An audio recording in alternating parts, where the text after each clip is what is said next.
What do you say we welcome Bob Boucher to the stage?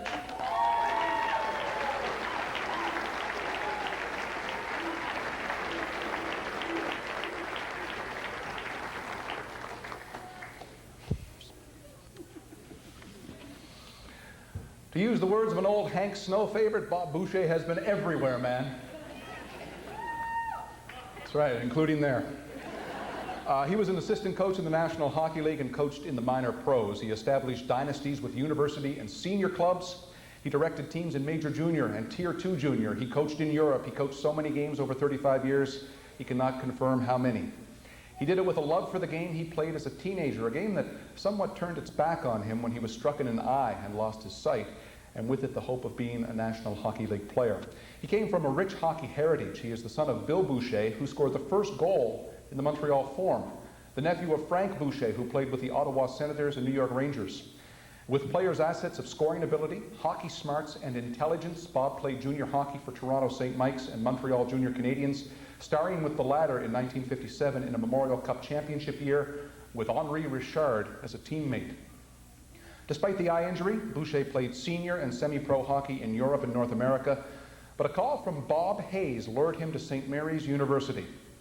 Always competitive, he brought that fire to the St. Mary's bench, creating some havoc at many games the Huskies played. He was constantly helping the referees do their job, and when he felt they were less than competent, he let them know with gestures, words, and sometimes actions.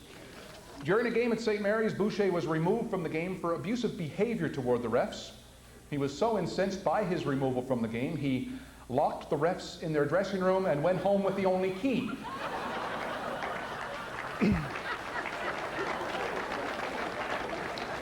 Of course, the door was solid steel. It couldn't be opened, so Bob Hayes called Boucher at home to come in with the keys. Boucher told Mr. Hayes where he could put the keys and the refs, and the door was opened by an axe.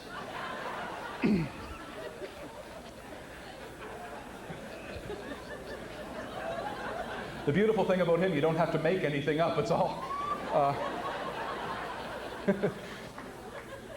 Two of the busiest referees of Boucher's early years at St. Mary's were Ray and Herm Jollymore. Remember those boys? Yeah. He was often heard to say, Boucher, that he never met a Jollymore he liked. When he moved to the National Hockey League with the Philadelphia Flyers in the early 1980s, the one negative aspect was the tremendous economic downturn in New Glasgow and Amherst. The reason being, both leading bootleggers of the day were forced out of business because the SMU hockey team no longer stopped on its way to games in the north. Figure out who's beating you. Yeah, exactly, yeah. We got researchers, brother. All right. Despite his reputation, Boucher was around the SMU bench long enough to amass 231 wins and only 33 losses and 4 ties, twice to be named CIAU Coach of the Year.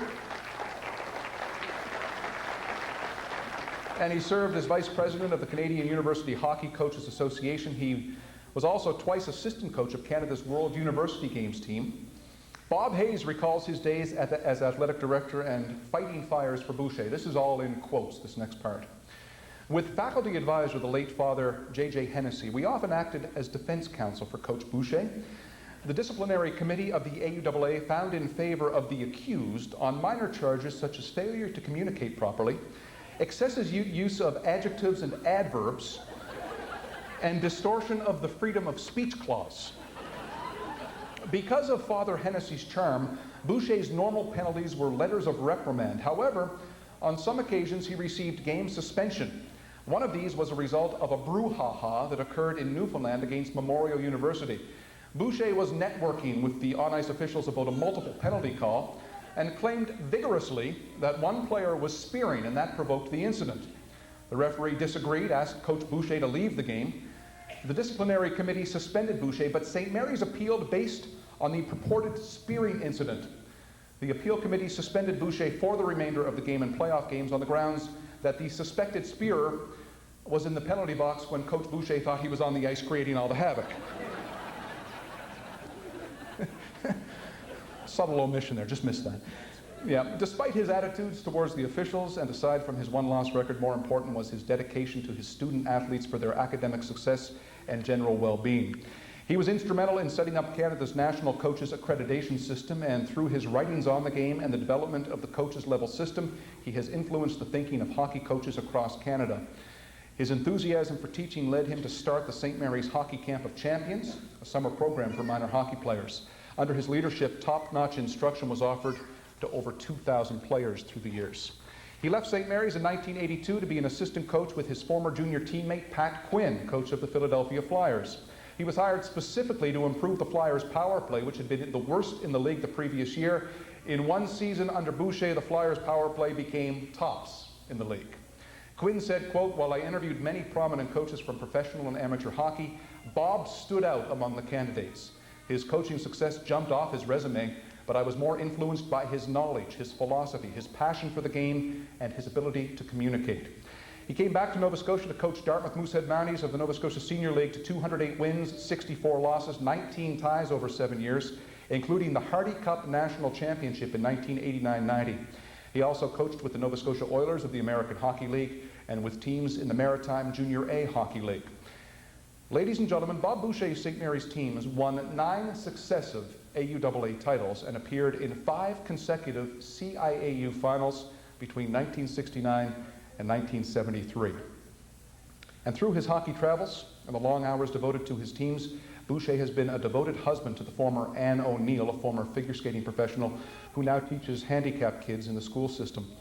He has been a loving father to son Robbie, a member of the St. Mary's soccer team, and daughters Tricia, now married, and Carrie, still in school. And through the years, it seemed there were 2 Bob Bouchers, the one who was fiery and controversial and often ended up in at least warm water, and the one who was kindly and caring, who loves this game of hockey passionately. This is a true hockey builder, ladies and gentlemen, Mr. Bob Boucher.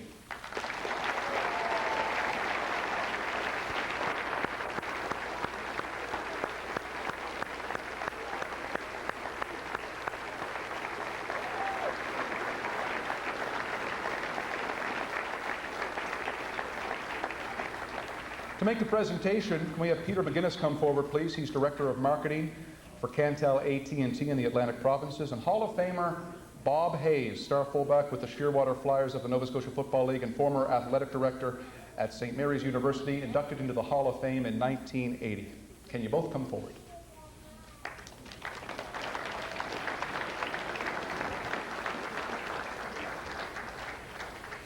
You're not drinking tonight, Bruce. Welcome to Canada, Boucher. It's very good to have you there. Pleasure to meet you. Congratulations. Thank you very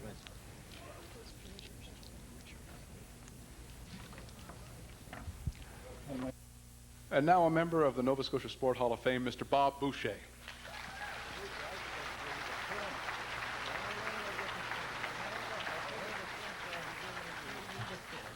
You take the pictures. Step right out here. Thanks, boys. All right. Hayes came up and said, "Welcome to Canada."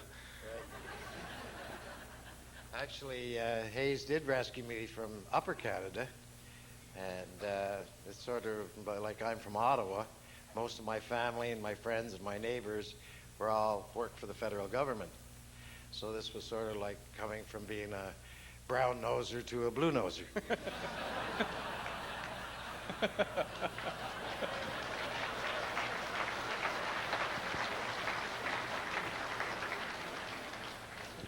I'm going to be like Jim Gray here. You can be Pete Rose, all right?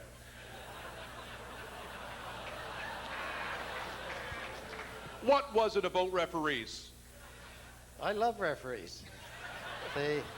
Actually, if you get a good official, they're the absolute most important thing in any sport. There's never been any, but if you ever got one, it would be fantastic.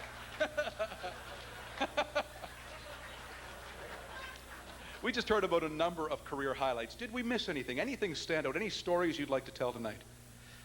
Not really. That's a dangerous question. Good. No, I got my family here.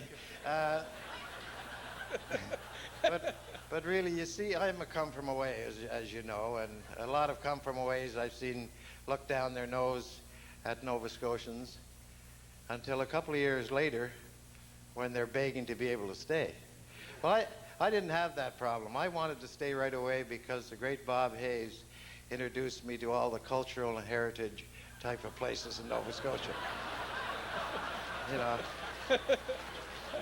And what were these places? Well, Bomber Forbes Shipbuilders Union Hall was big on the list. Yeah. The Lighthouse Tavern, Right, Midtown, the Derby, you know. I know I'm missing a few. Yeah. Would you care to comment tonight on the state of today's hockey? Do you have any thoughts? No. Okay. Ladies and gentlemen, Bob Boucher.